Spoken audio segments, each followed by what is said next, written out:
and you have to look at it dead in the eye, while that one thing might be saying, this is the right decision, you should do this.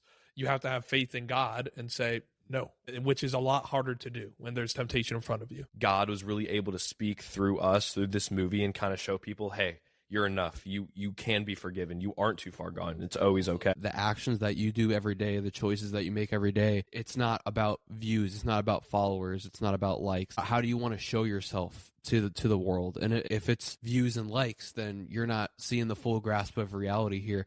Okay. Hello, and welcome back to another episode of the Reborn Experience. I am your host, Ian Wolf, and today's episode is history for the podcast.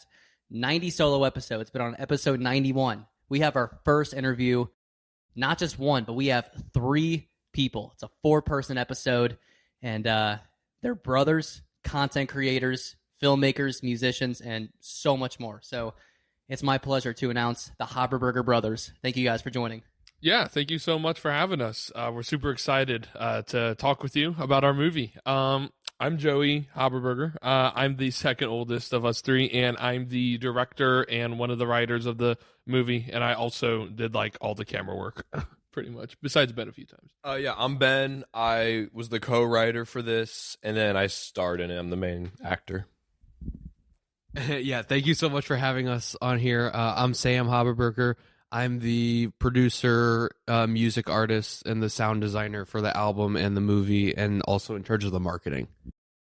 Okay, so real quick, just give the audience a few details of the name of your movie, where it's playing, when, anything that's helpful. Yeah. Our movie title is Night, and it's going to be playing for one night only in the Galeria cinemas.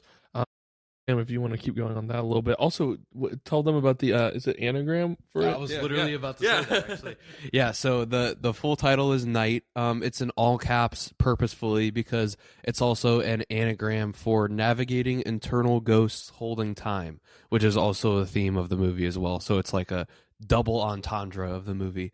It's showing for one night only in theaters at the Galleria 6 Cinema at 7 p.m. on March 10th. It's going to be awesome. We're going to have VIP merch there and some complimentary stuff that you can get. It's going to be really fun. There's free stuff. Yeah, there's free stuff. You should come. And then, so that's going to be on the Tuesday. And then the Friday following that Tuesday is going to be the worldwide release of the album that accompanies the film as well. That'll be released on all streaming services. All right, so we got music and movie and music coming out both that week. Super exciting. I'll be there with my girlfriend, and we got tickets for another couple of Let's spots. go. Hey, thank you so much. Yeah. Hey, thank you. We're excited to see everyone there. Yes. All right, so the 3 of you, brothers, close in age, why don't you give us a bit of a sneak peek or an insight into some similarities and some clear distinctions between you guys? Yeah, so I definitely think that I would say, and they would agree, that I'm like an in-between of them too. Sam is really heavy, pretty much all on the music end. He produced the whole album, and then only with like some minor help and edits from Ben and I. Then Ben and I really dove deep into the story, and then Sam kind of built off that story. And then obviously I'm huge on video, on the storytelling. Like that's what Ben and I have done our whole lives. So I would say we have a lot of similarities with the storytelling. That's our main like common thread, you could say. But I'll hand it over to Ben because I know that whenever I wrote the story originally, no lyrics or anything were written. I just wrote the story out. I'm like, this is perfect. No editing needed on this. And then I sent it to Ben, and I was like, oh, wow, it needed a lot of editing. I'm glad that I sent this to him. Yeah. So my main role, I would say, in the creation of this whole movie or story, I guess, I kind of edited what was already there. So Joey came up with the base idea of man with troubles walking through the city at night, gets confronted by death, and then go see it to see the ending. And then I kind of, when he sent it to me, I just immediately, like my first read through, I just had this overwhelming vision of exactly what it was going to be. Like I just saw the vision immediately. I love the story, and so I just edited it every single day. It was my junior year whenever we first had it, so I was first hour learning lab every day. I got to start my day just by editing it, going through, just reading it over and over and over and over again, and then editing it and adding different motifs, like the theme of the number 3 throughout the whole movie. Lots of little things like that I think, the audience might not initially or really ever like notice those things, but I think just like subconsciously having those small details just makes you feel like it's a more fleshed out story, and you can see the passion through it, even though you're not consciously saying like, oh, the number 3. It's just like you can tell there's like a reason behind everything. The thought is there. Yeah, the thought is there, and I think it's very apparent when you watch it. Okay, so filmmaking, producing, music, acting, etc. All of those are skills and things that you guys do. Is this something you guys have been doing your entire life, or were you introduced to it at a specific point? No, well, as far as I'll let Sam talk a little bit about music after Ben and I talk a little bit about video. Ben and I have been doing video for as long as we can remember, and even Sam was included in those earlier years. Whenever we had like made up superheroes, his was Nightstroke, and we filmed the movie for that. And then yeah, and I still remember all the names. I was Lightstrike, and Ben was Fire Blaster. He was a Fiery Hulk. I remember all of them well. But anyway, enough about that. We did a lot of that kind of stuff, a ton of stop motion, recreating Star Wars stories, and then we would use like the ship in the sky and film that to make it look like there's a real ship flying. So we were introduced to it our whole lives. The scenes too. Yeah, it's in some of it's in the behind the scenes too. So come out, and then our dad and mom introduced us to movies at a really young age. So we've always had a love for it. So for Ben and I feel like it's really been our whole lives, and you could touch a little bit like on our room experiences. Yeah, so me and Joey, our whole life, like we've been kind of best friends our whole life because Sam was, in his own little world, being the oldest and weird and emo, and then Annie was he wore headphones as a part of his yeah. show. This guy was emo the majority of his life. No hate, but a little bit on Sam. And then Annie, obviously, as the youngest and the only girl, she was in her own. So like me and Joey kind of formed this bond because we were really similar in a lot of different ways, and we would make stories together. So we shared a room, and not every night, but a lot of nights, we would do these little made-up characters called the Bens, because my name's Ben, we're pretty clever, and I would just dress up in different outfits and do my hair different, and I would just act all silly and different ideas. The stereotype of like a rich person. But we then took those and like made movies out of them, so it was like birthday videos for our sister or whatever it was, but moral of the story, we were always into storytelling. We always wanted to tell stories. We made Lego stop motion and then toys and then these Ben movies, so me and Joey, when it comes to video, we just have always been very interested in it. And then Joey, when he got to high school, joined broadcast journalism, became the chief editor, loved all this video aspect of it, and then forced me to join. I ended up loving it. I'm now the chief editor. He didn't want to join. Yeah, because I didn't really understand it, but like we are in love with video. Because I always did the video part of stuff, always. And so whenever Ben was doing it, it's like, I like the acting. I was like, you will like this. Trust me, you need to at least get involved. And then flash forward 2 years, and he's the chief editor now, and has also won national awards. Yeah. National awards. Tell me a little bit about that. You can tell them. We both, me and Joey, so like on behalf of Lindbergh Publications, have like submitted different stories, and we call them like cycles and stuff that we've made to different awards. I've won a second place for one of my stories, and then this year I won a ninth place award. Joey won one for like being the best EIC or something like that. I won one for like a Pescetti story I have, which is a restaurant in St. Louis, and then another thing. I don't know if the Forest Park one ever won one, but then I also won one for EIC, which is editor in chief. But I think the moral of the story is that we've just been into video. Anyway, that got strayed off a little bit, but Ben and I have been into video like our whole lives. Okay, so both of you mentioned how as you guys were growing up, you guys would make videos and films in your room and stuff like that. You would recreate various things. How would you do that? Are there any specific platforms that you guys would use to film and edit? Stop motion studio. Yeah, well, we'll answer this, then we'll let Sam talk a little bit about his music journey too, because I want to make sure he talks about that because it's an interesting one. But as far as we started on my dad's work friend's kid's old iPad. Say that again.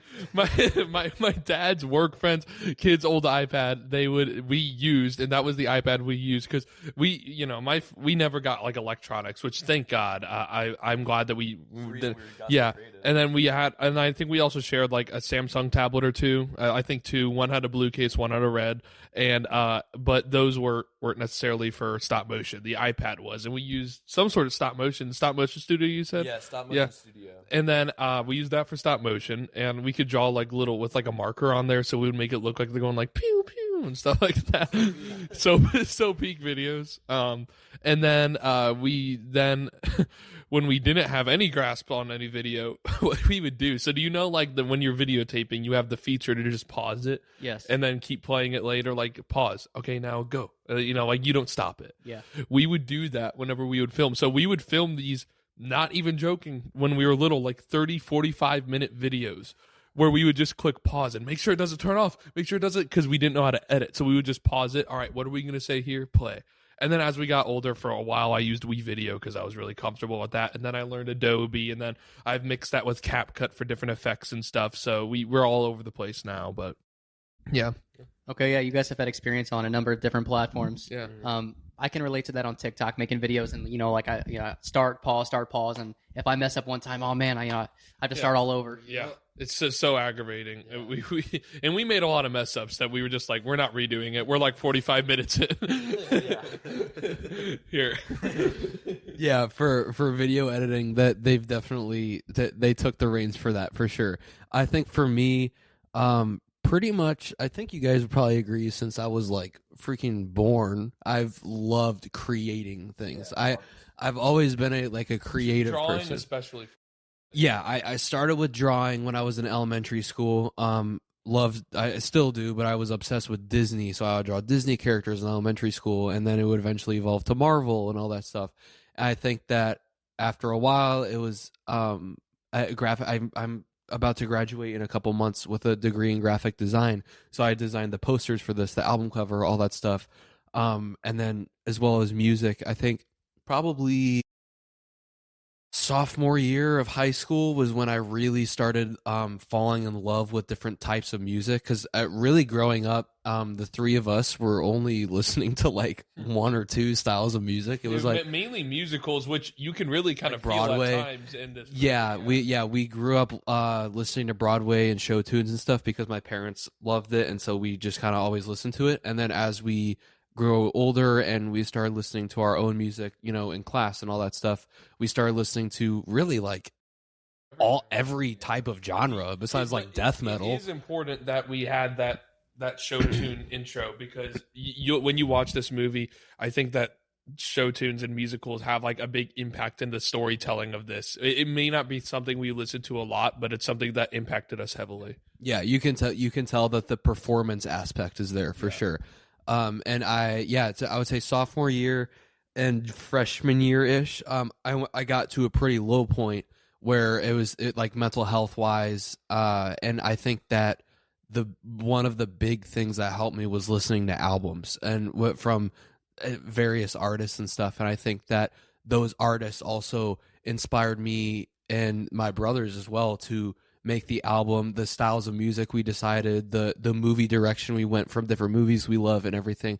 I think that was a huge part in what shaped us to make Night today, and I think that's a big part, and that plays a big part in our creative lives on a day-to-day basis. Sam, are there any specific music artists that you've listened to that have in particular helped you in certain points of your life? The big one throughout high school for sure that got me through every low point pretty much that I would hit mentally. 21 Pilots is a huge one.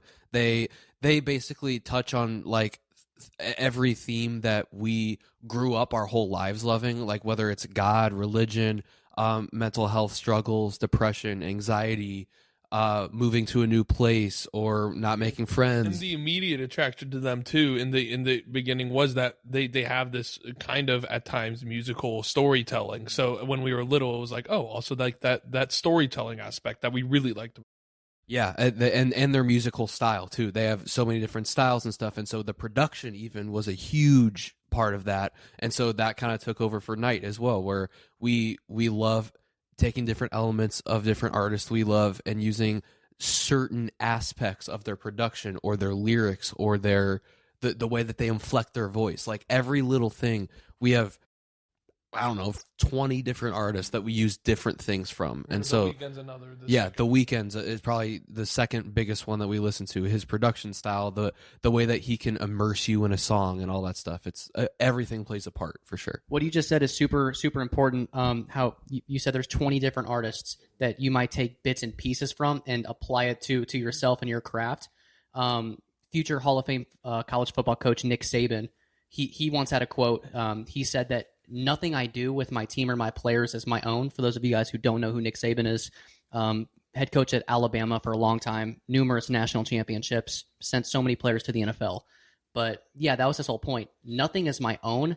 I've learned all these bits and pieces from different coaches and mentors and stuff like that. It's all experience. I totally agree with that. For sure. A huge part of craft, I mean, even a podcast, right? Almost anything is taking what you've learned and applying it. I mean, everything has some sort of origin, and everything is original in its own way, but even some of our favorite bands were inspired by other things, which, you know, caused them to make their music. So I think being able to put a pin on it and saying, like, I am inspired, there are others who do it great, I am not the best at it, right? Like, we have a lot of inspirations from just human beings in our life, to family, to artists, to movies.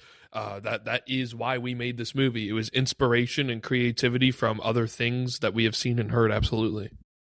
Do you guys have any mentors or coaches or people that have helped you along the way? Like Sam, for you, have you had any vocal coaches? Jen, Joey, and Ben, have you guys had anyone who's taken you under their wing and helped you become a better filmmaker? Like, Do you want to go first? Yeah. I've had 0 acting lessons, 0, literally nothing. I am not a good actor. Like, we really have, I would say, Come see our movie. dude, come see our movie. No, really, I would say when it comes to video, credit to my broadcast teacher, Miss Hoisington. I knew nothing about video or anything at all. Screw you, bro. I knew nothing about video or anything at all freshman year of high school. And then sophomore year, I took broadcast journalism, and I learned that it's not just taking a camera and pressing record. It's these different angles and everything in depth, and why do you want to go here, if it's tall or short or whatever. And so that just got me interested in how to shoot something interesting in like a video. So I would say when it comes to shooting video, broadcast journalism teacher, Miss Hoisington, and then Joey, he, took me under his wing when it came to video too. Yeah. Thanks, bro. I Miss Hoisington taught me the basics. I would definitely say, like, she got me like when I didn't understand a shot, I would put everything in 0.1 zoom or whatever, and she was the first one to introduce me like to Waldo, and which is like, and all those different shots. So I would shout out to her, and then after that, honestly, my biggest mentors were watching movies. I've watched so many movies, and a big part of that is actually, you could say, shout out to my dad, because he showed us, like, maybe not great, but he showed us Pulp Fiction whenever Sam was like, what, 15? I mean, which it might not be crazy for a lot of people. Yes, Ben was in like 7th grade, and we were just exposed to great movies at such a young age. So if it weren't for him showing us all these movies and then me being inspired by them, I don't know if we would be right here right now. It might be later on, right? I've seen so many movies. So starting with that basic understanding and learning of storytelling, visual storytelling with shots and cameras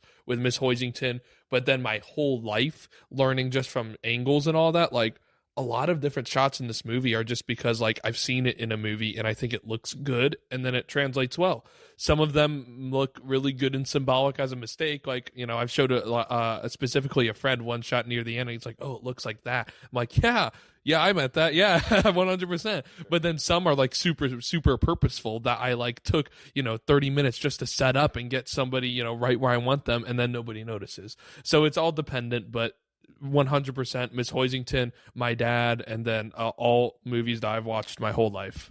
Okay. Yeah, it's always nice to have people review your work and see and like point out things that you would not have otherwise noticed. Yeah. And then Sam, you could talk about music if you want. Yeah, as far as mentors go, there's not really any. Yeah, like I've had a couple people in my life where it's like, oh, they know how to play the piano or the guitar, and it's like I've learned a couple chords or something from them. For the most part, music-wise, I've been self-taught. I would say starting in COVID and lockdown was the really start of learning instruments, teaching myself instruments. I got a ukulele for Christmas of the year of 2020. So as soon as, everyone was locked down in their houses, I would teach myself ukulele, and 21 Pilot songs was a big one for ukulele songs. So I would kind of eventually learn myself with chords and stuff like that. That would turn into piano. And then my fiance Avra got me a beat pad with a music audio software, and so then that eventually evolved into me making covers of my favorite songs of different types of artists, and then that would turn into me making my own music. So as far as music goes, it's definitely been majority self-taught. Yeah, and experience, just watching YouTube. That's the case for all of us. Like, Yeah. like while Miss Hoisington was in our lives and we saw a lot of movies, a lot of it's just experience. If Ben and I hadn't shot 4,000 different movies and I hadn't edited, oh my gosh, the amount of videos I've edited. Guys, how many home movies have I edited together? How many anniversary literally in the billions probably by now. I'm joking, but Wow. yeah, no, but it just constant editing, and some of them are bad, right? Like looking back, I'm just like, that's just not good, right? But then some of them are like, man, I'm glad I did that. It taught me how to do something. So just a lot of experience. But sorry, I will say though, I will say though, even though the majority of this was self-taught, we do actually have a lot of great people in our lives that help support and like love watching and seeing us do that as a hobby. Like our grandparents are huge ones. Like they will always do anything to help us out. Shout out my grandparents. Shout out our parents. All of my camera stuff is from my grandparents, pretty much. All of it. Yeah. All the equipment that we've gotten and stuff is from grandparents, parents. We help each other out on Christmases and birthdays and stuff. Shout out to my manager at my graphic design job too. Yeah, Kent at Papa John's. My manager at my graphic design place was actually able to help us out and get us our own first press release, to get our first article to talk about the movie and the album and all that stuff. Got us some views. Yeah, your teacher. So we have so many people in our lives that love seeing what we do, but as far as actually learning it, I say it's more self-taught. Yeah, we do get a lot of support in what we do. And like, for a quick shout out to my teacher, for example, with support, is that she actually she's coming to the movie, number one, but number two, she actually made an assignment that she's bringing a participation paper with her, an attendance sheet, and if you come to my movie that day and you're in that class, you get a 5% extra credit if you come to the movie. Yeah, no kidding. So yeah, that again, like those little things that mean a lot. Yeah, so we've got a lot of people who support us, which is really nice. Yeah, there's a saying that goes, you can lead a horse to water, but you can't force the water to drink. And the way I'm trying to tie that into it is that you can have a tremendous coach or mentor in your life, but if you don't actually get the reps yourself, and if you don't actually go through some ups and downs and some tough lessons and failures, those are critical for your skills to develop. Yeah, you can't have someone else do it. Yes. Yeah, I definitely think it's just trying and failing lots and lots and lots of times, especially with acting. Again, I've had 0 acting lessons. I wasn't in theater or anything like that. I literally was just going off of just instinct, I guess. And I think that what helped is like that we've been making videos our whole lives, so I was able to kind of practice using those emotions. Like when you're sad, you do this face, and I can watch it on screen and be like, that's not convincing. Maybe if I did this. And I even think within the movie night, because we filmed basically the whole movie in chronological order, because we had to like rip up my outfit and everything. So I think from at least for me, from the first shot to the last shot, I can see myself kind of progress in my acting skills, because I was able to rewatch scene after scene after scene and be like, oh, I don't like what I do with my face there. So I think just trying and failing really taught us well. For sure. All right, so Sam, Ben, Joey, all three of you are faith-based people. How has God used your skills for the greater good of people? Do you want to start with it? Do you want to start, Ben? Yeah, sure. I definitely think this story wouldn't be this story night without religion and these themes throughout it. So when we first got it, the story wasn't inherently about God or faith or anything like that. It was a very basic story of man meets death, has to confront his past and everything like that, ending. And whenever I read that, like the idea of adding religion, it was the cherry on top, but it made it from good to great. It made this story really come full circle. So being able to add this whole aspect of like forgiveness and temptation and all these things that like really Forgiving yourself. Yes, forgiving yourself. And I think it's something a lot of people can relate to. It's feeling like you aren't enough, living with regrets, living with pain of not thinking you are a good person, and knowing even this character, me, doesn't know that he is forgiven. And I think it's really eye-opening to know, like, no matter what you think you've done, no matter how far gone you think you are always forgiven. And that's like this big theme throughout the movie. And I really don't think this movie would be the same without those themes. So I think that God was really able to speak through us, through this movie, and kind of show people, hey, you're enough. You can be forgiven. You aren't too far gone. It's always okay. Combined. Just being able to combine our skill, like because we wouldn't have been able to really show that without the music or without the film. I think that all three of our skills combined really was able to convey that message really well. Yeah, it seems like the three of you come together and mesh really well with different strengths and different perspectives on that. Yeah, absolutely. And I don't know if Sam has a lot to say about it too, but I know for me, like at a young age, I was always taught by my parents and like PSR teachers, like God is all around you, Jesus is all around you, right? Like he's on your nose, he's on your head. I don't know if you ever learned any of that, but yeah. So I think that one of the big things for writing this in this movie, after talking with Ben for a while, I said I think I do want to make it more religion based, and he agreed. It started to become a lot about how can we make God a character without ever including him. And I think that's where my dad came in a lot, and his character definitely feels like this like father God kind of figure in it. And then I think that's where we purposely made it so that the Ben already said, so I'm okay saying it, death being its own like kind of character. Temptation is a very physical thing, I feel like. Or a lot of times, and temptation is everywhere, but God is not necessarily right in front of you all the time.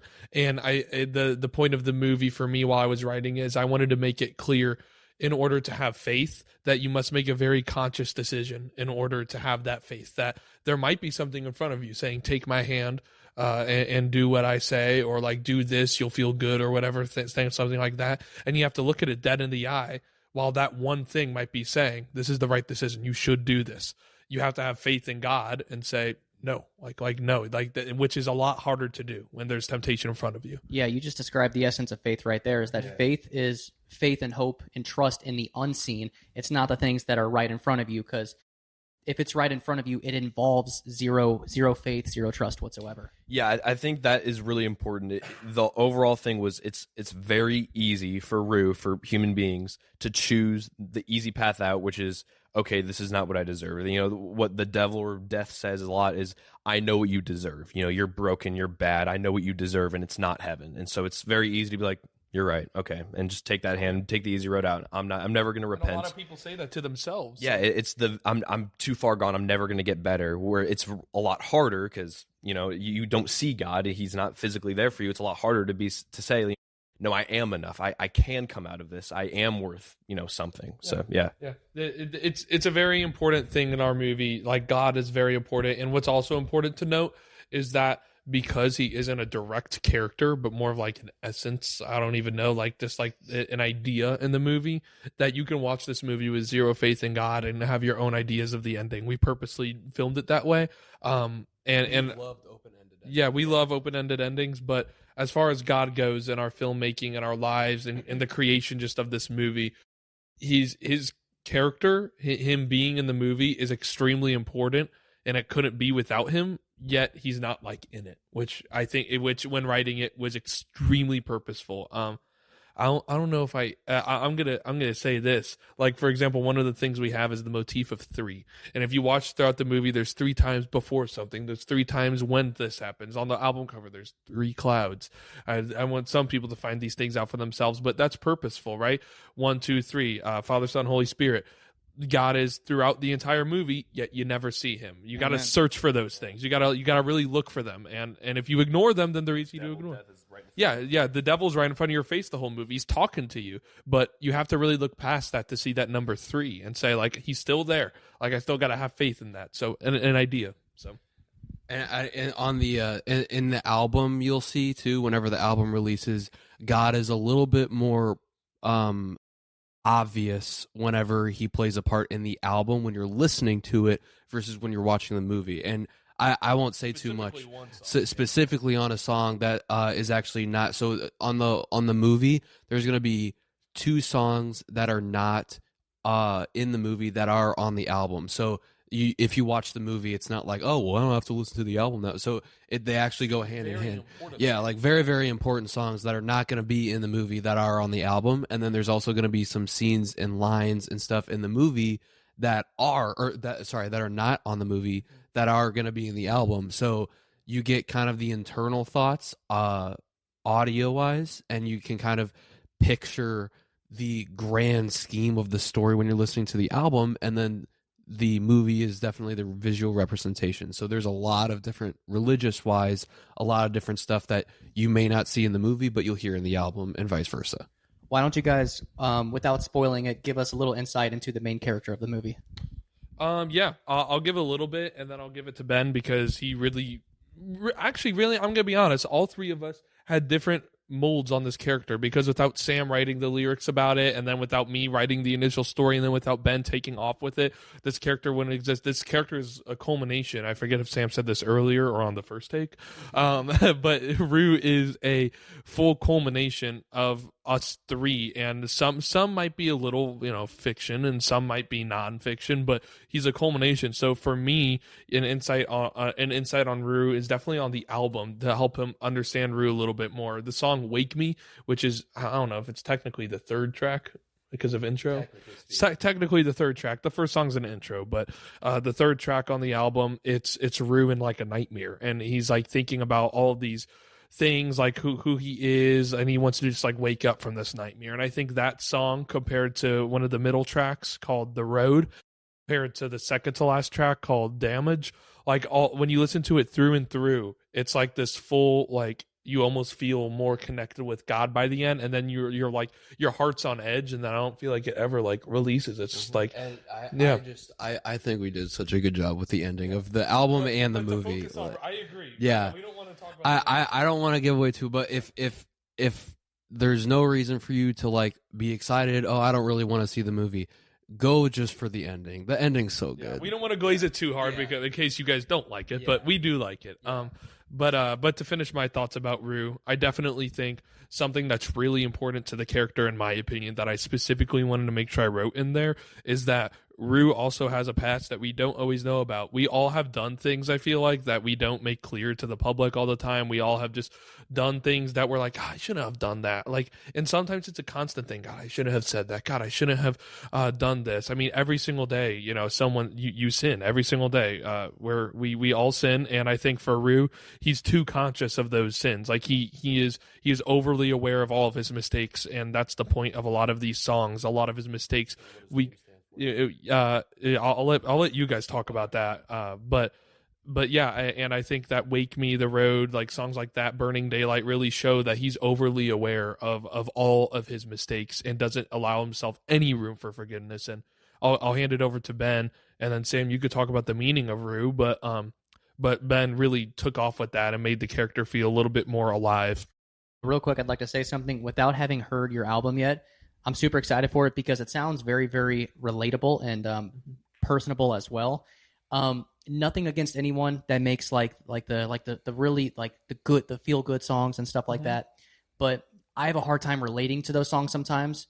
Where you guys, it seems like it's very raw and real. It's not just go party, have a great time. It's like how I almost like to think of some of those songs is, what are those thoughts before and after that party? It's not the Instagram highlights people post. It's while you're posting it, like, how are you feeling? You know what I mean? It's how are you actually feeling? Yeah, I agree. I think you did a good job summarizing Rue as a character.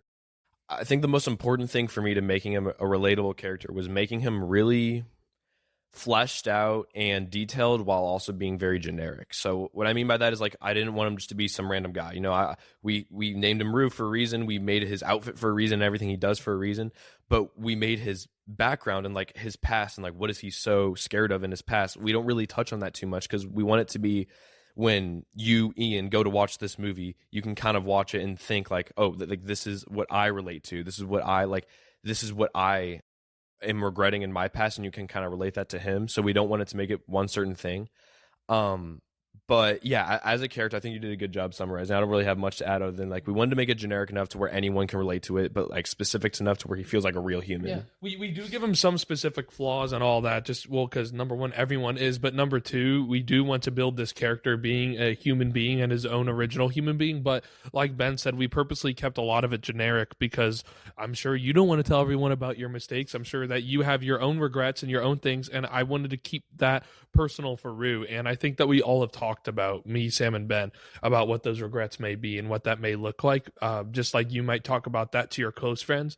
You hear a phone call at a point in the movie and record that where he hears from it could be whoever you want, a brother, a friend, a father, and you hear a little bit more with that. So just like Ben said, just keeping it generic enough to where people can relate to it, but original and specific enough to where Root is a human being. Right. Speaking on regrets, what are some regrets that you guys do not wish to have later down the road in life? Later down the road, Like things we don't want to do now and regret. Correct. I would say the main fear of mine is being in a place where I no longer have drive or motivation to be as creative as I am today.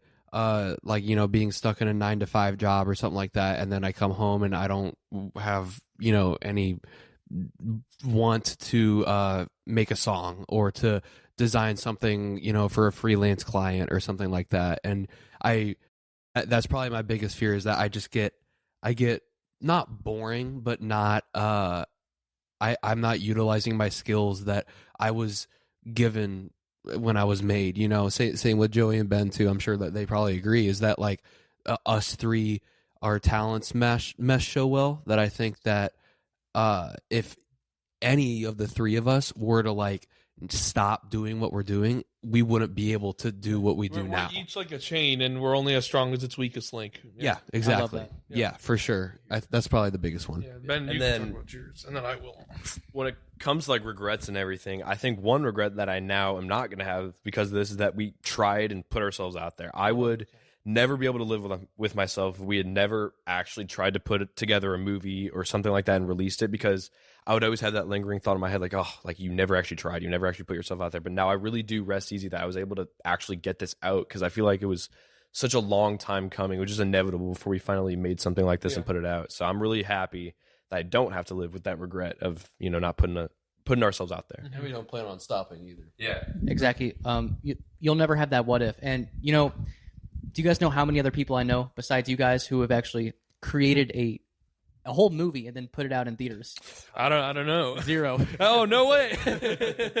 So seriously, like that's incredibly impressive of you guys. And Yeah, and we appreciate that a lot. And you know, it is just one theater, one night, but to us, it's a huge deal. It's like satisfying that little kid within us, right? Like we all have made movies, and like I'm talking about us. Maybe everyone's made a movie. We all know, and we've done entertainment stuff our whole life and told stories, and whether it's just playing with action figures, we loved it. So seeing this on a big screen is just like a dream come true, truly. And then as far as regrets for me, it's a little bit off topic, but honestly, it's not movie, it's not filmmaking, because I know that no matter what, I'm always going to make videos. I need to. It's something I crave.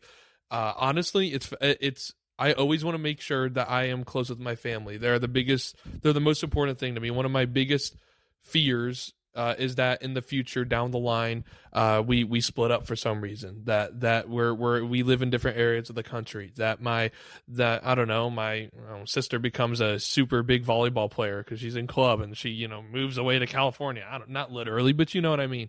So one of the most important things I want to do now is making sure that I spend as much time with family and building those relationships, because this movie wouldn't have happened, but 100% would not have happened if it were not for our relationship as brothers. And even all of our family had a part in this movie. Every single one of them, they either acted in it, had an idea with it, had some sort of critique, had some sort of compliment, and they all added to it. And the end of it is that this movie wouldn't have happened if it weren't for our relationship, if we weren't this close, if we didn't forgive each other for anything that we've done to each other in the past, if we didn't look forward to what might be to come, that faith, fate, and fear that we talk a lot about in the movie that we'll touch on later probably. But I don't want to look back and say, I couldn't have tried harder with my brothers. I couldn't have tried harder with my sister. I want to do that now. I want to put in that effort now, and then sit around a fire one day grilling with all my family and be happy that I did. That was beautifully put. Is it safe to say that the creation of this film has brought you and your family closer together? I would say absolutely. In a lot of ways, I would actually, for sure the three. I would say in a lot of ways, there's been pros and cons, because Ava's over here probably saying, yeah, besides Sam being gone 24/7, sure, yeah, I mean, I'm engaged to him, no big deal.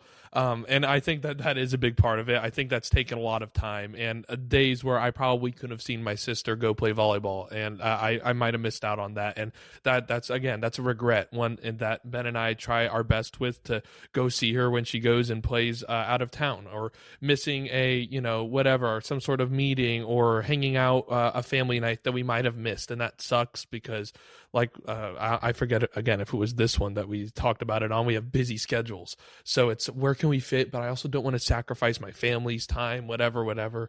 So in a lot of ways, it's brought us closer together, especially as brothers. And I think my family's enjoyed us seeing us bond so much like that. But then I also think in a lot of ways that we've missed out on some experiences that I feel like we do need to make up on, and make sure our family knows we still value them and their time and what they do.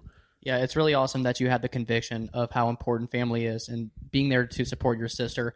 That's something that I've recently gained more conviction about too. Is I think growing up, I was pretty selfish, and I would miss a lot of my younger brother's things. He's involved in sports and different activities, but it's just been as of more recently that I've tried to sacrifice myself a little bit more and make more time. Like yesterday, he had a basketball game, and I drove an hour just to see him play, then turn back around. So yeah, that's a great thing that you do, and it's something that me, Ben, and Sam are not perfect on. It's something that we need to work on, and it's an important thing, because my sister, this is important to her now, just like our movie is important to us now. We don't know how long we'll be making movies. We don't know how long she'll be doing volleyball. We don't know how many family games that we can play at the kitchen table. So like I said earlier, I don't want that to become a regret, that I didn't go to her volleyball games, or I didn't play a family board game, or we didn't watch a movie together. So that's important. And then that also turns into time management too, because I know that Ben's a high school student. Me and Joey are full-time college students. I'm working 4 jobs. I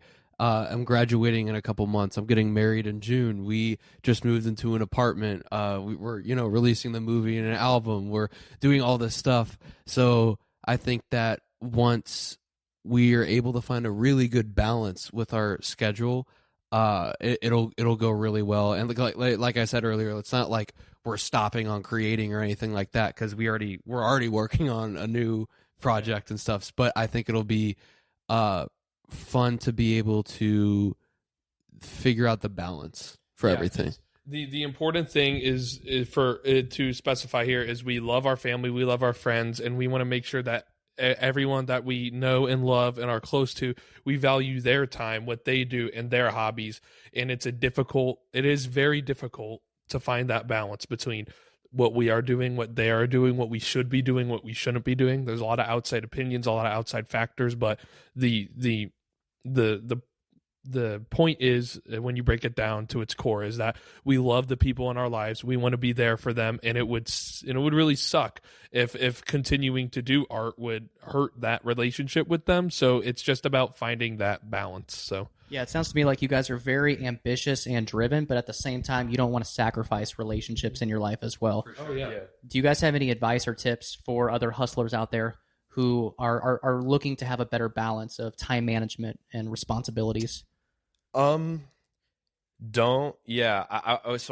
I would say is, no matter what your passion is, don't stop doing it for any reason. So like, if you're a guy and you're about to get married to a girl and your passion is making movies like us, and she's saying, I never want you to make movies again, maybe she's not the one. But you also don't want to let you get consumed by it. So like, I think when it comes to a significant other, he or she should be pushing you to be better. And if that means, hey, you need to pull back a little bit, or hey, you need to push forward a little bit, you haven't been doing your passion, go out and do it. I know this is what you love, but they should also like hold you back. So I think you just need to stay balanced. Obsession. That's an important thing. There's obsession. So stay balanced. Find people who help you stay balanced, whether that's a significant other, a friend, dad, brother. Yeah, I think that an important, it sounds kind of silly, but it is actually a helpful thing that I do. Break down your day hour by hour. You should look at your calendar and say, okay, I have nothing to do for 4 hours. Should I be spending 4 hours making one song? okay, my girlfriend's in the other room. I should probably go and talk to her. I should probably call my mom. It's been a while. So break down your day and see what actually is helpful for you to do. That's what I did when making this movie, to make sure I had time. If my sister was out of town playing volleyball, I would make sure that I took a break from editing, or I would put on her volleyball while I was editing, live stream it. It's break down your days and make sure that when you look at it as a whole, it's not, I don't know if the people listening could see my fingers. I don't think you can. But it's but it's a small. If you're looking at your calendar, it's not a little tiny amount of work, study, hanging out, and then a huge amount of your creativity. Make sure that it's being balanced everywhere. Joey, you will be an incredible teacher one day. I color code all of my calendars, so. All right, so where do you guys see yourself in 5 years with your hobbies, your lifestyle, all that stuff? 5 years from now, so like I said, I'm getting married in a few months. I'm graduating in a few months. I'm about to get a bachelor's degree in graphic design. I think that the big thing for me is I want to be able to grind for a year or two, make as much money as I can, so that way I can kind of have a really good foundation of starting a life, a family, get a dog, all that stuff, and just be comfortable living and not have to like financially struggle, and then keep continuing this hobby. And it would be awesome if something happened with that. Like I would love to still do full-time graphic design. I'll never stop doing graphic design or anything creative like that. I'll never stop creating. But if God put the three of us with these skills together for a reason, and something happens, that'd be awesome. And if not, then something better is in store. But I think that that's definitely my main goal, is just keep doing what we're doing, just get better at it.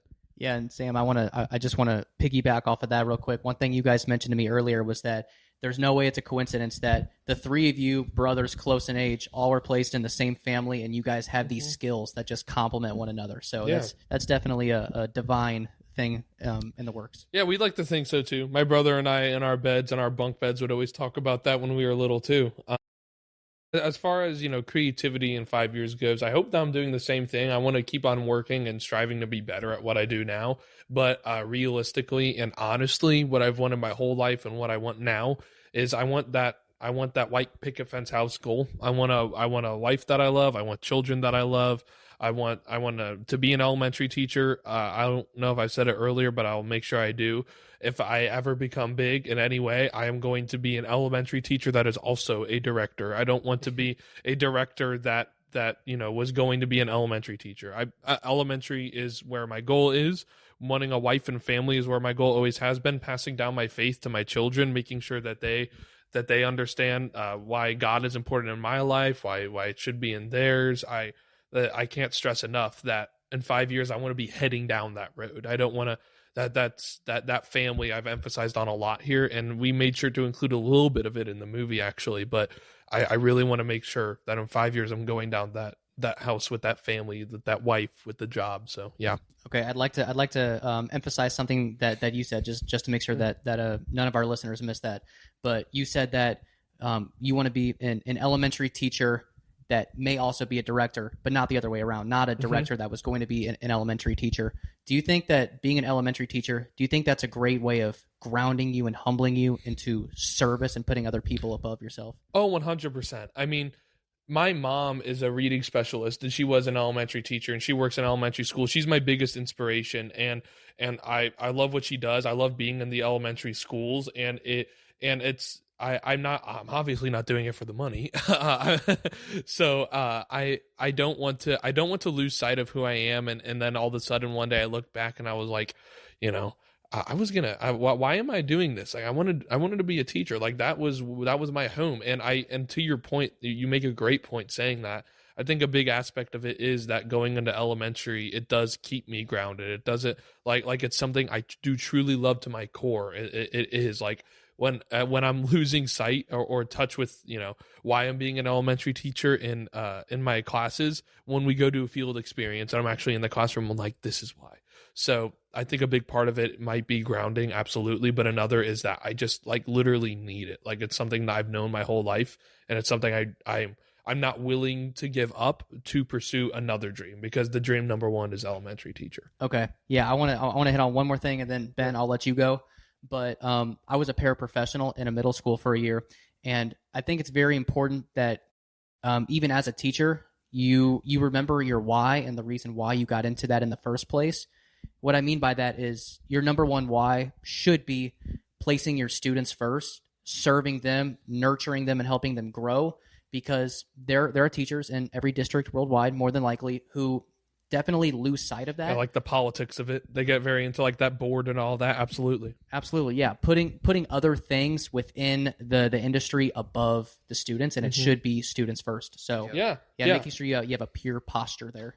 Yeah, absolutely. Yeah, I won't touch too much on about that, but because I agree with everything you said, and I've met teachers who have been working for years and years and years and love what they do, and I've met teachers who have been working 4 years and are burnt out. So I think that we've all had teachers who are rude, whatever, and I want to be the teacher where you come in and you know that you're gonna have a safe space where you're gonna be comfortable, and none of that goes below, or sorry. Being a director, none of that goes above that. Like being an elementary teacher, being that comfort space, helping students learn, grow, all of that stuff. I would much rather, in all honesty, teach the next Steven Spielberg than be the next Steven Spielberg. Wow, that's incredibly. I'll just say humble, but so many words. I love that. Yeah, I want to be an elementary teacher. Anyway, I don't know if I've said it enough. All right, I'll hand it over to Ben, though. All right, thank you, Joey. All right, bro. Yeah, I think in 5 years, hopefully I'll be graduated college. Hopefully I'll be on my way. I guess you never know. Hopefully I'll be on my way to be marrying a woman. I mean, like, personally, having a wife and kids, that is the dream. You know, that's the most beautiful part of life, is, you know, spending the rest of your life with someone you love. So I really want that. I'm going into finance in college because, you know, one of the goals I've always had for my life is having enough financially to set my family up for success. You know, I want to be able to, like, look my kids in the eyes and be like, you don't have to worry, you know, you can go wherever you want for college and all that stuff. So going into finance, but obviously there'll always be that part of me that wants to be a director. You know, like, I'm only acting in this because we don't have enough money to hire an actor. You know, like, I've always wanted to be. And you're a good actor. You undersell yourself. Yeah. You get really good towards the end, too. You are a good actor. Taking the modesty approach. Yeah. Well, my real passion is just in storytelling, making movies. And so, I mean, I will never stop making movies. I don't think you will either. I think me and you, till the day we are dead or can't move anymore, we will be making stories. We'll be making movies. And that's where my passion always has been and always will lie, is just telling stories. So hopefully that's what I'll be doing in 5 years. Hopefully getting married soon and still making movies. So you're a junior or senior in high school? I'm a senior in high school. Okay, what college will you be attending? So I'm going to Merrimack for 1 year, then I'm transferring to Mizzou, and I'm going to be minoring in journalism, majoring in finance. Okay, I hear that Mizzou has a great journalism program. Yes, I mean, as someone who's interested in journalism and video, going to Mizzou and not doing something in journalism, yeah. I would be so upset with myself, so I kind of have to. I feel like no-brainer. All right, thank you three for sharing. Yes. Now, let's go back to the movie here for a little bit. So it premieres March 10th, and what are some hopes that you guys have for the movie and the way that it impacts people?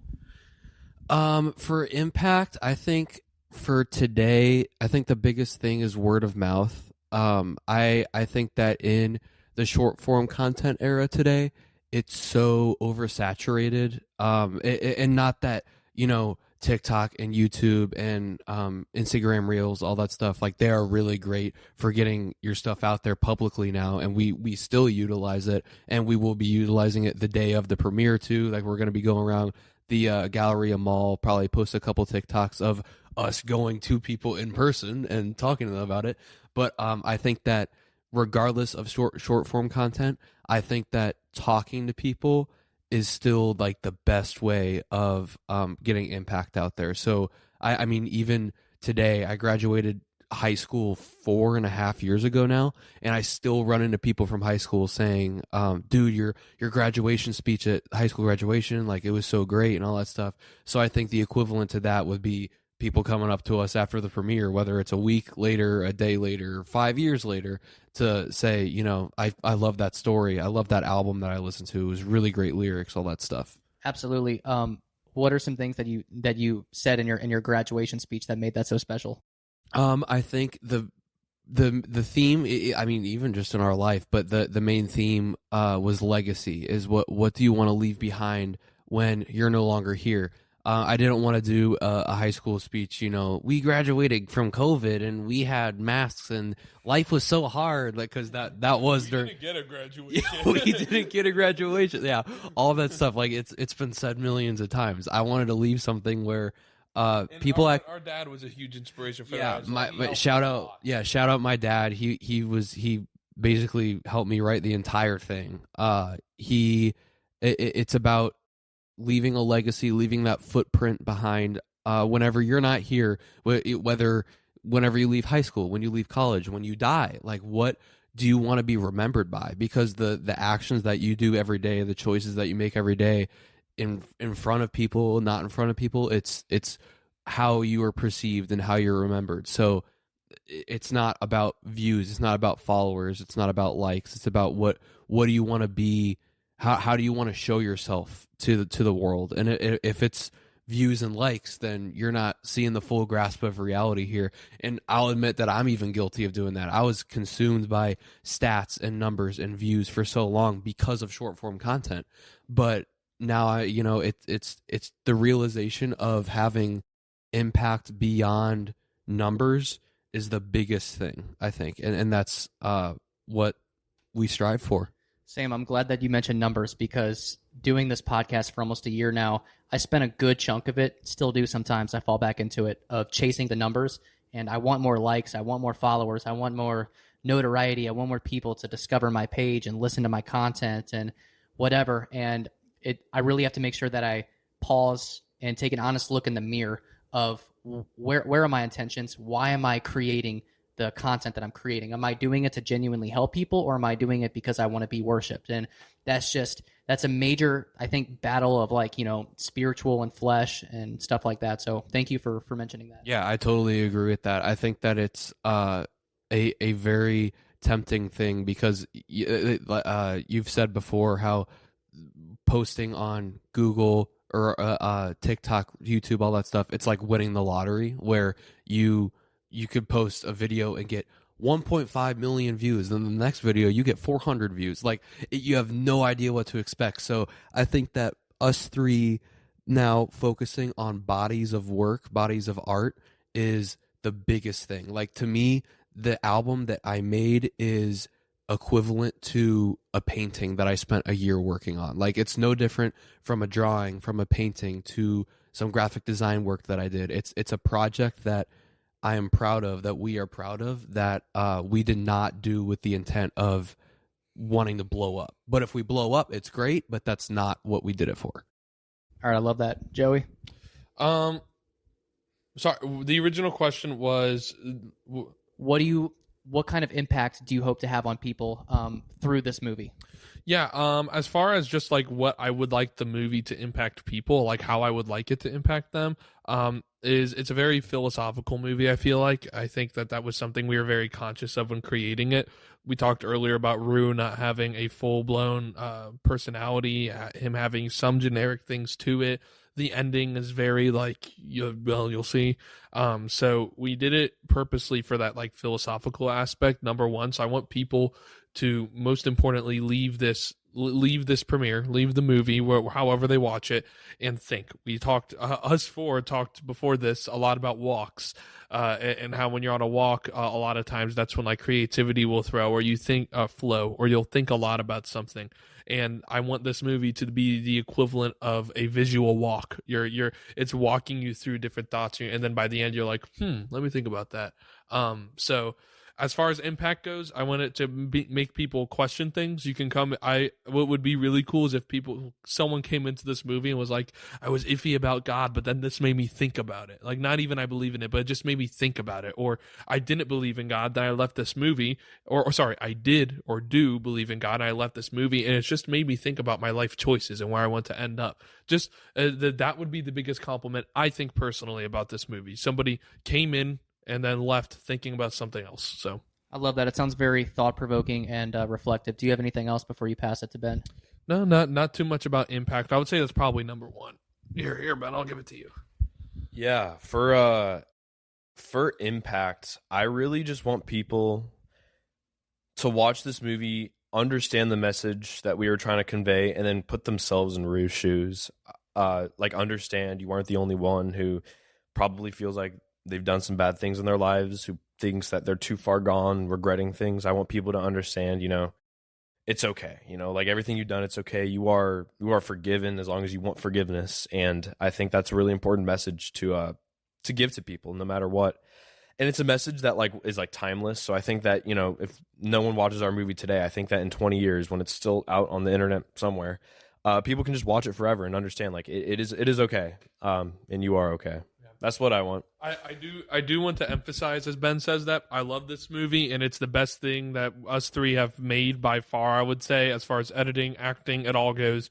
But that being said, we will continue to progress. It is by no means a perfect movie, and we know that, and we're continuing to work on it. We joked earlier, but this was on the budget of 3 brothers and my older brother buying us Papa John's. So much pizza, so much passion, and one camera, unless one died. That's why we shouted out Kent earlier. We legit got to know the manager personally. So we by no means expect this to blow up. This is truly because we love the story. We think that it's important. It's an important message, one that people need to think about, that people should be thinking about. And we just want to get that story out there. And we hope that people can maybe oversee a few of those maybe patchy things in the movie that 3 brothers were trying to fix. But this is a work of passion. We did our best, and at its core, it's important that we get this story out there so that people can think about it. Have you guys ever given the what if thought? What if this blows up? What if the album blows up? But Ben and I have been talking about it, like he said earlier, I'm sure you're familiar with the Russo brothers, the people that directed the Avengers Endgame, Avengers Infinity War. Not super familiar. Tell me about it. Oh, you're not? Well, basically, the Russo brothers directed a lot of... or even the Duffer Brothers of Stranger Things. Yeah, there's a lot of different brothers, and when Ben and I were making the Ben movies in the BCU, Ben Cinematic Universe, we would always talk about what if we're the next Russo brothers. Well, Haberberger's a little too long, so we're gonna need to change it to Habes maybe. I don't know, we would talk about it so much, and it isn't, like I said earlier, until I've gotten older where I realized it isn't necessarily now that I want to be famous for being a director. It's definitely elementary teacher now before. But the idea of becoming big and being able to share the stories that we feel like are important on a mass level so that people can watch, listen, because including Sam's albums, right? So watch and listen is super important to us. But I'll let each of them speak on that too. I think that the main thing is that we have a platform that we're able to put this message on. I think that that's the most important thing. I think that I forgot what I was going to go here. The question is, what have you ever thought about what would happen if we make it big? I think. You think about it. Do you want Ben to go? I love it. To go first. Okay. I'll try to form my answer. Okay. Real quick, I want to say, maybe I could just add another question to the question to help you think about that. But how do you approach a craft with the intention of being great at it and putting out great high quality content, but not corrupting your soul in the process or not losing track of what's important? So when it comes to the famous question, obviously I've thought a million times about what happens if we all of a sudden we're super famous. The right person saw our movie at the right time, and we have a huge budget for our next thing. And for me, it's really not about being famous. It's about being influential. I would love if I could make a story that I feel is really important and as many people as possible see it. I don't personally desire a red carpet, Met Gala, huge thing, winning an Oscar. None of that is super appealing to me. Obviously, it'd be cool, but I really, really would love just lots of people being able to look at themselves in the mirror and relate to me and be able to maybe if one person decides to do better or feel better about themselves because of something that I made, that's enough. That is so cool. And then I forgot. Or just thoroughly enjoy it. Like our next album movie isn't necessarily a huge philosophical one. It does have a lot of philosophy in it, but you watched it, you enjoyed it, and then it got you thinking. It might not change your life forever, but it impacted you. Yeah. And then what was the second question you had? Man, I forget. I'm not gonna lie. Sorry. But yeah. What was the difference of how do we still make high quality content without selling our souls and all that stuff? I think that with fame and stuff like that, fortunately and unfortunately today, if you make a good story, a good album, a good movie, any of that stuff, and it's good and people like it, fame just naturally comes with that. It's a pill that you take regardless of if you want to be famous or not. So I think that if, in a great world where Night does blow up and a lot of people relate to it, which I hope that that's really the end goal. But if that happens, it will be, famous or whatever. So I think naturally that will happen. I think that regardless of it happening, we will still love doing it. And I don't think that, fame is going to change any of that if we got famous. It's just that we love doing what we're doing and we're happy that a lot of people like it. And that's the big part, is that 8 billion people could love what we do, but that'll make us famous, but we're not doing it because we're famous. We're doing it because we want people to like it, and we don't have any desire to have any type of award because of it. It's like I said earlier, I'll give it to Ben, but like I said earlier, it's elementary. Like, I want to be an elementary teacher. That's not going to change if I become big. So if we become big, which we've talked about a lot, which is just because it's a fun thing to talk about. If anything, it's left in my mind as I get older. Like, as I get older, when we were younger, the idea of getting big was fun and cool and awesome. But honestly, as I get older, it becomes more scary, because it's what does being an elementary teacher look like all of a sudden, right? And I don't want to sacrifice that white picket fence life just to keep making movies. I would rather it just be a hobby that gets me closer to my family than to sacrifice that for that life that I've always wanted. Yeah, there's a artist, Christian artist. His name is Josiah Queen, but he has a song. Can't think of the name, but one of the lyrics, it goes, "I don't want to lose my soul chasing after the things that don't lead me straight to you," and he's referring to God. So it sounds like what he's saying is he doesn't want to lose himself and his soul and his morals and values chasing after the bait. Like you're a fish underwater and there's a bait and you keep chasing after it, but it's like a trap. Yeah. So to speak. Yeah, absolutely. So, all right, I want to ask you guys another question. Each of you can take turns answering. How do you guys thrive the most? What I mean is do you guys thrive and improve the most based off of constructive criticism, maybe positive feedback, or even hate, and it lights a fire under you? What works for each of you guys? My answer might change depending on what they say, but right now I think in my head I have a friend named Will, and I was, because I wanted audience feedback a little bit, eyes that weren't my own, that made it, that was standing there. I knew exactly where I was standing when I filmed that shot. I wanted somebody that didn't necessarily know that.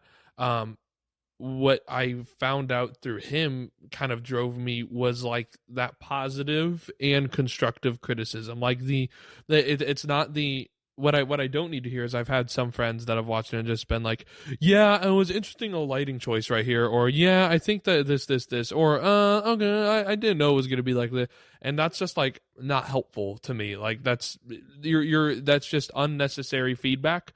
But then when he gave me feedback, it was very oh, so is it because of this? Provoking question. And then it was oh, I really like this. What I think might be cool to add on to this already great thing, kind of stuff like that. That feedback that isn't just demeaning, it's constructive feedback. So for me, as far as feedback goes, that's definitely helped me a lot. Same with my parents. Something that I like that people have said sometimes is, oh, that sounds like a real song, or ooh, that looks like a real movie. That shot looks like it'd be in a real movie, and I'm like, well, yeah, it is. yeah, thank you. So for me, it's that. Yeah, so for me, when it comes to creating ideas and stories, the times I thrive the best are when it's just no pressure, and me and Joey and Sam are just kind of shooting the bull, saying words. 9 out of 10 times it's terrible ideas, but I think the more bad ideas we have, they end up into good ideas. And just like being able to say anything, just like, oh, what if this happens? Ben, we can't do that. What if this happens? What if this happens? Oh, but then if we take this from that, and we can kind of just like take all these bad ideas, culminate them into a great idea, just being able to shoot the bull for sometimes hours on end and just come up with something. Sometimes it's just like we're like we had to talk before this because we all have so many thoughts and we're so passionate about our thoughts, and there's times where like we're just saying like, oh, what if this happened? We don't know because earlier it was this, and we're just going and it's just like this constant flow of energy and creativity. It's just like boom, and that's what we thrive on the most. It's what are like those, like, I don't know if it's like a Wall Street room in like those movies where it's just like it's just like a bunch of people sitting at desks. Picture that, but a Papa John's pizza and 3 people. That is pretty much us. So I actually agree with Ben on that as well. But here, Sam, you can give yours as well. This will be a good time. Criticism is what helps you guys. Yeah. This will be a good time to announce our sponsor, Papa John's. Better ingredients, better. I actually agree with everything they said. There's not really much to add on to that. I totally agree. Yeah, not much to say for me. All right, well, I have one final question, but before I get to that question, is there anything else that you guys would like to discuss, bring up, whatever? Just be able to go to that premiere, man. It's gonna be fun if you're in the St. Louis area. Yeah, it's gonna be really fun. Any independent artist of any kind, I think that it's really cool to show support to. All 3 of us. If able, yeah. Yeah, all 3 of us support all types of independent artists, like whether we even know them personally or we go to their concerts or we follow them on Instagram. Like, we do everything we can to support independent art. I think that that's the next big thing of entertainment. I think that record labels are actually struggling because of how many independent artists there are now, whether it's music. Like Markiplier, Curry Baker, like these are some YouTubers releasing movies, and it's like, what are you doing? Stop. Yeah, I think that's going to be the next big wave of stuff. So we would love to be a part of this wave. It would be awesome. So we're hoping to catch fire to that. Awesome. Do you think that being an independent artist allows you more freedom to do things by your own pace and at your own will? Yes, for sure. And I actually one of a great independent artists that I listen to, watch, and all that stuff, Nick D. He said, he said that, and Connor Price, Graham, all 3 of them.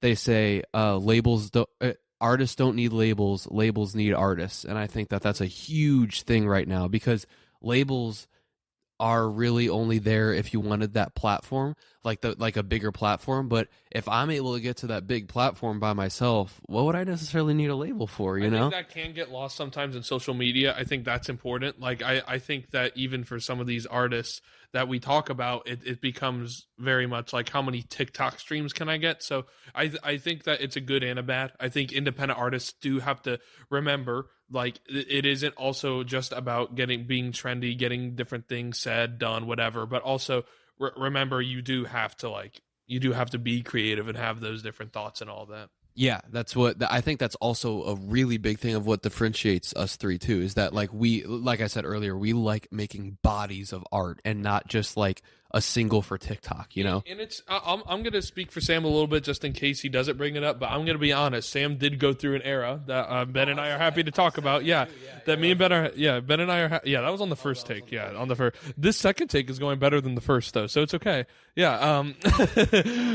We did a first take, but the camera wasn't recording. So if you're getting confused by why we keep saying second take, first take was like an hour long, and then after we finished, we were like all pumped up and went back to look at the footage, and there was maybe 2 minutes total. So it was super deflating, but take 2, I think it's going pretty efficient. Shout out to Samsung. Samsung's working better than Apple, so Android users. S25, here we go, baby. Finally taking a win. But Sam went through a large era where he was releasing a lot of music message that was just it was TikToks and stuff, and I eventually asked Sam, I said, why? Like why are you doing this? And he was like, well, for streams and all that. Like, I want to get out there. Like, this is the way to get out there. And you know what? some of his stuff did get out there. A lot of people did watch it, but like at what cost? Like how much creativity did you sacrifice for that? Like, did you enjoy making that song, or did you, like, you know what I mean? And then we got to Before the Sun Goes Down, which is the EP that was released before Night, that leads directly into Night. And I said, you need to like take a second. Like, we need to make some sort of record that talks a little bit about what you're thankful for. What should you be writing about? What's worth writing about? And in my eyes, I feel like, while a lot of his previous music had a lot of great messages and it was really good, greatly produced, he was finding himself, his writing, his music, his vocals. And I feel like Before the Sun Goes Down, in my opinion, is like this mile marker where it's like change begins and then night, and which I think is kind of cool. Actually, it's like an unintentional, very cool thing. Well, and it's also perfect because Night is going to be the first project of hopefully many projects now where with music that I create, with albums that I create now, it'll be synonymous with movies now. And I think that this will be a super unique way of putting media out there on different mediums, like to be able to do visual and audio at the same time, like multidisciplinary creatives, all three of us. It's super cool. I think it's evolved really well. Yeah. Okay, Ben? Yeah, so what I wanted to talk about was, in the first take, you asked a question that I really liked. It was, do you think that doing any of this made us feel like better people, or like good people? I think it was better person or something like that, yeah. And I think it just sparked some good conversation, so I wanted to talk about that. And I said no, because what I love about this movie and this story is that it's about a broken person, and I think that it's a great thing that, like, you know, none of us three are perfect. No one in the world's perfect. We're all, you know, not bad people, but we're all imperfect people, broken people. Yeah, we all sin. And I think that we really convey that story through this movie really well. And I think one of the best things it can do is just connect all broken people, which would be everyone, and just show you guys that it's okay. No one is a better person for doing it. Like you can't be better than other people, because like everyone is bad at something. I don't know. I think what we ended up agreeing on is that better people, no, a closer bond with each other, and happier, absolutely happier, closer bond. We grew so much as individual artists and as just like people, but being a better human being for it, I don't know about that. That's what we ended up agreeing on. Yeah, and I think especially through this story, it's just about finding that beauty within the brokenness, showing that, like, no matter what, you have worth and value, no matter what you've done and things like that. So yeah, that's what I wanted to say. Speaking of finding beauty within the brokenness, I wanted to touch on the last thing I'll say before. Did you say you had your last question was after this? Yes. The last thing that I'll say is that this movie, I said earlier, I am confident in it. I love it. It's the best thing that us three have made by far, in my opinion. Actually, I do really like My Biggest Battle, the song and music video, but watch that too. But that being said, it does have its flaws, just like Rue does. Sorry. But so the movie, there is some like, oh, like you could tell three people made this with one camera. So I think that this is a great growing experience that we've learned a lot, and we're going to continue to get more equipment, learn more, work with what we have, and keep using our creativity like we did when we were 10, using an iPad to film a Star Wars movie. And that's not going to stop, but I don't want to blindside anybody coming into this movie thinking it's going to be a Marvel CGI blockbuster. It is a movie that three brothers made with a camera and passion. So isn't it cool though how you can make a movie that's in theaters on just a smartphone? It's crazy. My grandpa, it's so funny because he was one of like the first people probably ever to have a camera, and it was a Super 8, and he has his old film still, and we watch it. And it's really funny to see because he has my dad and my dad's uncle Mark, or sorry, my uncle and my dad's older brother Mark, and he would dress them up as like Superman and all that, and be like, "All right, Superman, you gotta go run to the phone booth," and they're like, "Oh yeah," and they run across, and looking at that, and then my grandpa seeing what we make now, he's like, I was pressing stop on a film reel so that they could go run in there, and now you've got all these special effects and colors, and it's really cool to see how far we come. And it's something that I'm really grateful for, that seeing that old home movies that he has, and then looking at what we have now. That's awesome. It seems like filmmaking in particular really runs in the blood. Yeah, for sure. I mean, even my parents were super into theater. My dad wanted to be an actor. He wanted to be a sports announcer for a little bit, do news. My mom wanted to be a music teacher. It's definitely in our blood, I would definitely say. All right, guys. Well, I have one final question for you. What is something that you would like the audience to know about each of you individually? I think Ben and I prepared for this. Yeah, we got this. Yeah, wait, 3, 2, 1. We climbed a mountain in Colorado. Yeah. Synchronized beautifully. Yeah, thank you. Yeah. We climbed a mountain in Colorado. That's we've done that. We had this question prepared, and we were like, God, there's not really that much interesting stuff about us. We are. This is the most.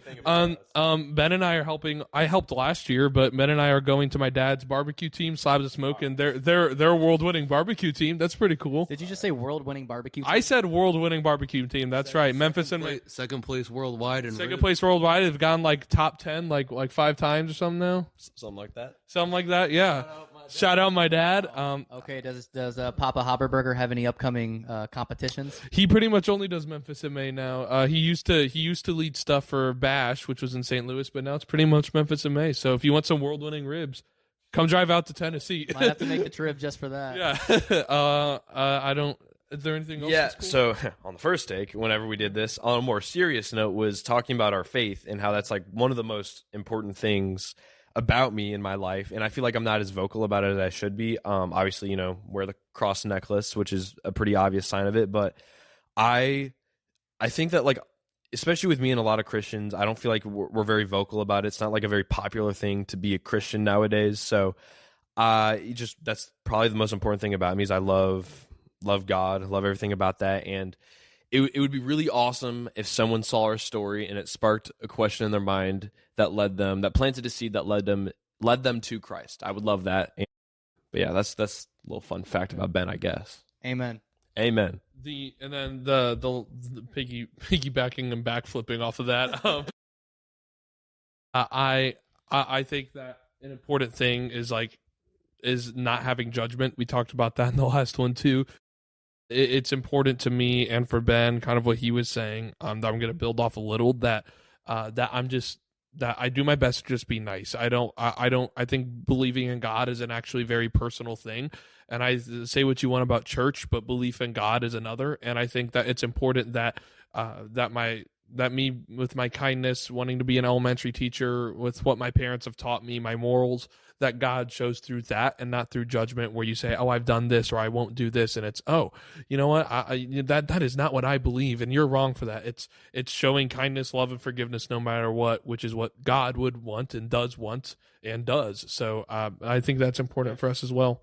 For sure. Romans chapter 3, verse 23, all have fallen short of the glory of God. So all of us have needed mercy and forgiveness at various times in our life. I mean, every day, heck. Yeah. Literally. All right, Sam. Yeah, I agree. I think that having good morals like that is a huge thing in all three of our lives.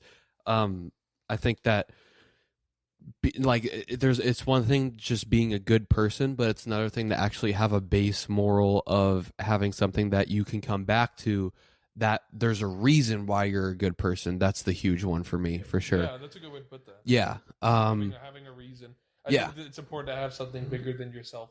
Yeah, rather than just, I should be nice. Yeah. Something else you don't know about me? I'm just this is the fun fact. I like being creative. I like making movies and music. Yeah. I'm just a creative guy. That's pretty much it. Yeah. We're big family people. We believe in God. We love food. Me too. Yeah, food's great. I love it. My dad's on a world-winning barbecue team. All right, bro. Really? And you said your mom is pretty good at cooking too, right? My mom's a great cook. She's a spectacular cook. Her parents are lived right near the hill her whole life. They're like Italian. She grew up with food. We have great food at our house. Man, You should come by the Haberberger house sometime. By the Haberberger house. Yeah. I would love that. Free of cost. To any of the listeners, just pull up to the front door. the Tony Stark meme. Right.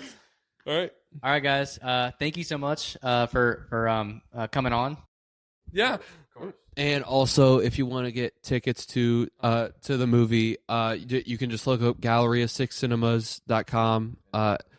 And just it's called Night. You should just be able to click on it, look it up, or and go then on Fandango. you can also just go on Fandango. And then also it's on the link in my Instagram bio as well.